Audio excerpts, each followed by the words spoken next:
Cordeline, non, oui, c'est un mot qui est utilisé en tissage pour le tissage de la soie.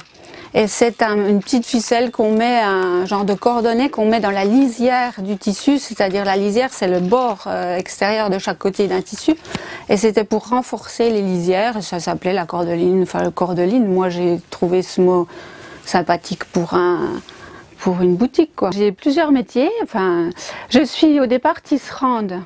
Donc ça fait très longtemps que je tisse sur ce métier, hein, ça a toujours été, c'était mon premier métier, enfin j'en ai eu un plus petit, mais on va dire niveau professionnel c'est celui-là. Sinon je suis feutrière, c'est une autre technique mais toujours dans la laine, et modiste parce que je travaille beaucoup les chapeaux. Et j'ai fait pas mal de formations dans le chapeau, aussi bien la paille que la laine, que voilà, le chapeau coupé cousu, donc j'ai une grande gamme de chapeaux. Le tissage, ben, ce sont des fils, hein, des fils retordus, donc que j'utilise en chaîne, c'est ce qui est tendu sur le métier à tisser, et la trame, c'est ce qu'on passe avec la navette. Donc j'utilise beaucoup de laine parce que j'aime la laine, le mohair, des belles matières en général naturelles, du lin aussi, de la soie, enfin.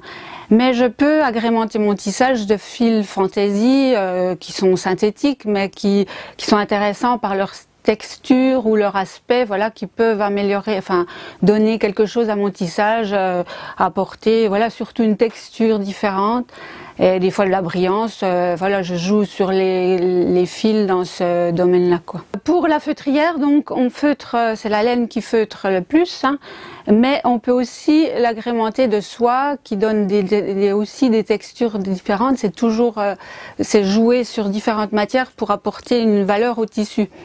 Mais on a toutes sortes de laines qui peuvent feutrer. Et on a des laines très très fines comme le mérinos qui fait des écharpes toutes douces, enfin voilà, qui sont vraiment agréables à porter. Pareil, on peut faire des petits chaussons d'enfants pour bébé, j'en fais. J'utilise du mérinos extra doux parce qu'on peut pas se permettre de mettre une laine qui gratouille à un bébé. Voilà, après, c'est une connaissance des laines qui va nous donner différents travaux, quoi.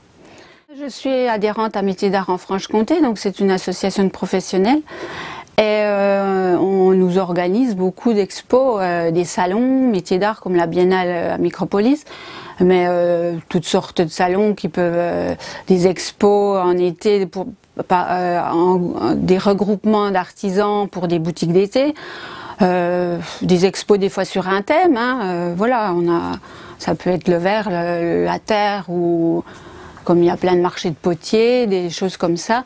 Donc ben, on participe à ce qui correspond le mieux à notre entreprise, quoi. Ben, j'ai un site, oui, sur Amagalerie, notre site de métiers d'art en Franche-Comté. Sinon j'ai une boutique aussi, Little Market.